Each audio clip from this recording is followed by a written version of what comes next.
Валію яго вучень 9 класа Пастаўскай гімназіі, урывак сказкі Владзіміра Дубоўкі, як чалавек гарох пільнаваў. Ёсць на Беларусі шмат азёр прыгожых. З іх адно спрадвеку называюць Доўжым. Так яго назвалі, бо яно даўгое. Многа вёсак стала над яго вадою. Да яго і горад блізка ёсць. Паставы. Горад вельмі добры. Горад і цікавы. Але не ў паставах пачалася казка. Казка пачалася ў вёсачцы Параскі. Жыў калісьці ў вёсцы каля самай пушчы. Селянін звычайны. Звалі яго Гушчык. Пушчы той цяпер ты не пабачыш нават, бо павысякана. Але не ў гэтым справа. Быў ён працавіты, спрытны і ўпарты. Але меў карысці з працы малавата.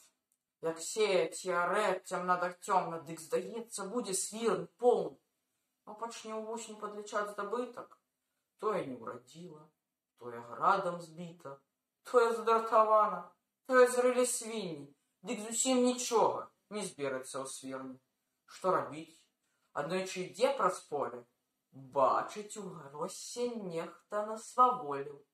Натаптана вельмі ад самага прыходу. А сляды вядуць да возера, у воду. Паглядзеўшы лепей, адразу ясна справа. Гусі нарабілі гэтую патраву. Для дзікіх гусей тут неблагі наедак. Але не гусям ён сеяў, а для дзетак. Сёння распачалі, а дакончаць заўтра. Гэта гусі, птушкі, зіну мала жарту. Як бы прыпыніць ім гэткую сваволю? Тут не дапаможаце ніякай соллю. Стрэльбу ўзяць, стрэліць, кажам, аднаго там. А яны накрыла і гайда ў болот. Пасядзець, прыціхне, зноў каля гроха. Так і пералушча той горох патру. Не, падумаў Гушчык, я вас даканаю. Я на вас ратунак гускі адшукаю. Перабраў у галаве немала думак ён. І такі прыдумаў для гусей частунак. Набяру я мёду.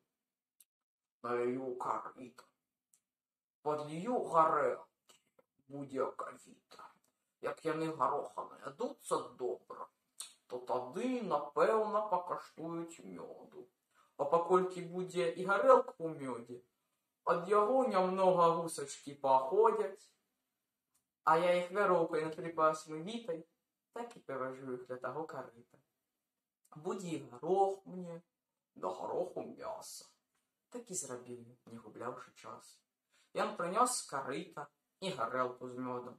Для такога выпадку добрага не шкода, а сам засеў з вяроўкаю на припасмы вітай.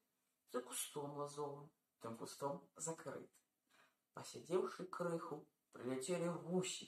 Са ўсяго балота іх сагнала мусіць. Га-га-га гамоніць, а гарох усё лушыць. Гушчыку аж цесна стала ў кусце ля пушчы. Ды зрабіць нічога не можа. Хіба толькі мёд з гарэлкай дапаможа. Скончыўшы вячэру, гусі да карыта, дзе мёд з гарэлкай быў наліты. Го-го-го гамоніць, солодка і смачна. Мы за пачастунак вельмі вам удзячны. Напіліся мёду гушчыкавы госці. Нават станцавалі крыку з весялосці. А пасля заснулі для таго карыта. Як бы і не жывыя, як бы ўсе пабіты.